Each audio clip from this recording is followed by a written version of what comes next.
જિલ્લાના તલસટ ગામમાં પાણીના પ્રશ્ને ખુદ સરપંચે તંત્ર સામે બાયો ચડાવી હતી। ગુજરાત પાણી પુરવઠા ગટર યોજના ચાપડ દ્વારા તલસટ ગામને પાણી પુરવઠો પૂરો પાડવામાં આવે છે।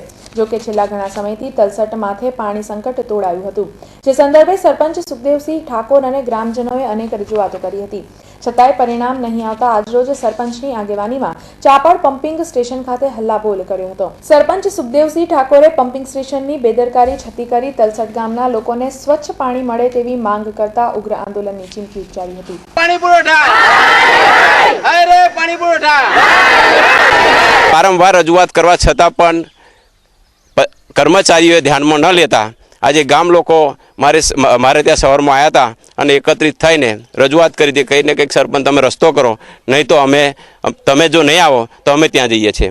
તો આજે ગામ લોકો મારી સાથે છે અને અહીંયા હું રજૂઆત કરવા માટે એમનો જ્યારે ફોન આવ્યો તો એ માત્ર ને માત્ર ઓફિસમાં બેસીને વાતો જ કરે છે।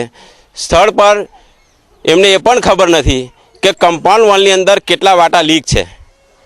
એમને મેં એવું કીધું કે ભાઈ તમને ખબર છે કે કમ્પાઉન્ડ વોલની અંદર વાટા કેટલા લીક છે, તો એમને જ ખબર નથી કે કમ્પાઉન્ડ વોલની અંદર વાટા કેટલા લીક છે। વિચાર કરો કે આ કમ્પાઉન્ડ વોલની અંદર 6 વાટા લીક હોય તો અહીંથી 2 કિલોમીટર જતી પાઇપલાઇનની અંદર કેટલા વાટા લીક હશે।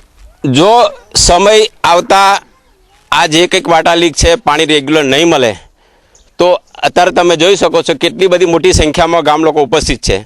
અમે ઉગ્ર આંદોલન કરીશું। આવતું જ નથી અને પાણી કેટલા દિવસથી બંધ જ છે અને અમે પાણી માટે અહીંયા આવ્યા તો એ આટલા જ કમ્પાઉન્ડ હોલમાં તો 4-5 જગ્યાએ તો ખાડા જ છે અને એકદમ ખરાબ પાણી છે। કેટલા દિવસથી ખરાબ પાણી આવે છે અને પાણીનો જ સમસ્યા, અમારે પાણી કેટલા દિવસથી આવતું નહીં, બહેનો બધા હેરાન થઈ ગયા 6-8 મહિનાથી તો છેલ્લા